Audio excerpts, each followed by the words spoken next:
Good morning. I pray that you're off to a great start for today. I pray you have spent your time in God's Word and praying and seeking Him as we start our day.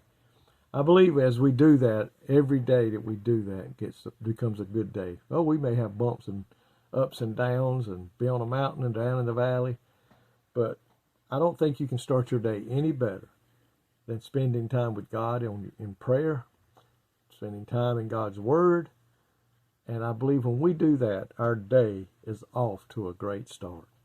You know, as you study 1 Peter, Peter writes a lot of things in there that we really need to learn and pay attention to.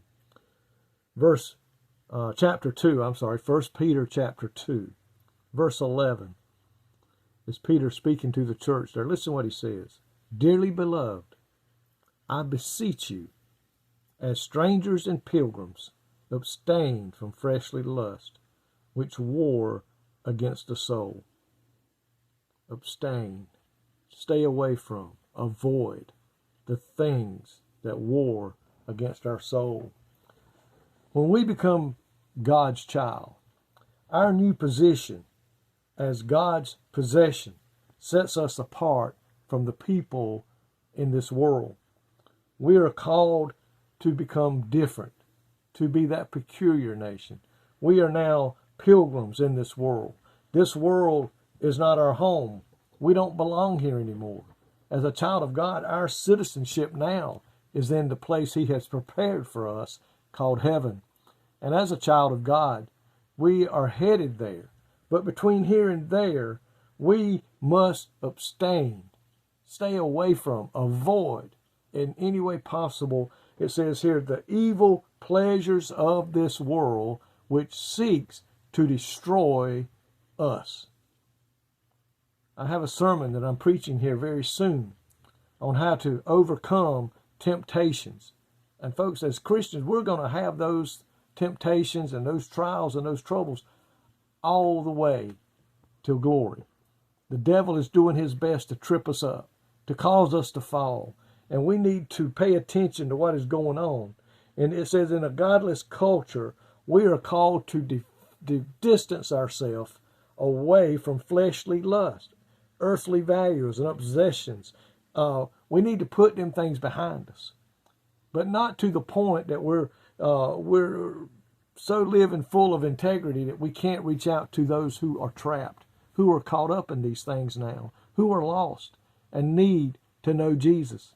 Folks, we don't avoid them.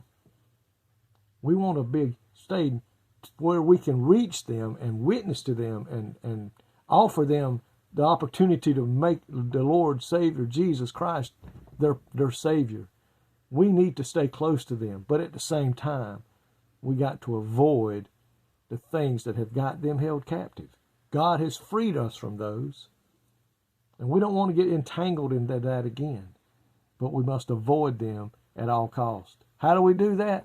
I ask the Holy Spirit every day to help me live a life that will bring honor and glory to God. That's my first priority of every day, is to do my best with the help of the Holy Spirit, is to live a life and conduct my life in a way that it brings honor and glory to God, not to me, but to Him. And if we'll set forth that, now we're not going to be perfect. We're not going to have every day where everything goes good. And there's going to be days when we do something we shouldn't do. Or maybe we fail to do something we should. And when that happens, we need to pray and ask God to forgive us. But at the same time, we got to avoid these pitfalls that the devil has set up to try to trip us. But that fine line, we got to be able to reach out to the lost, that we may win them to God. So today, let's make plans today. When we get up in the morning, and the rest of this day that we're on, let's watch out. Be on guard. Have our alert at its highest to avoid those things the devil will try to do to us, so that we may in turn, by example, win the lost to God. I pray that today. Lord, thank you.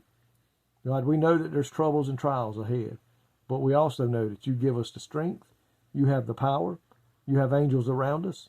You've already defeated him. You've got victory over death, hell, and the grave. We're on the winning team.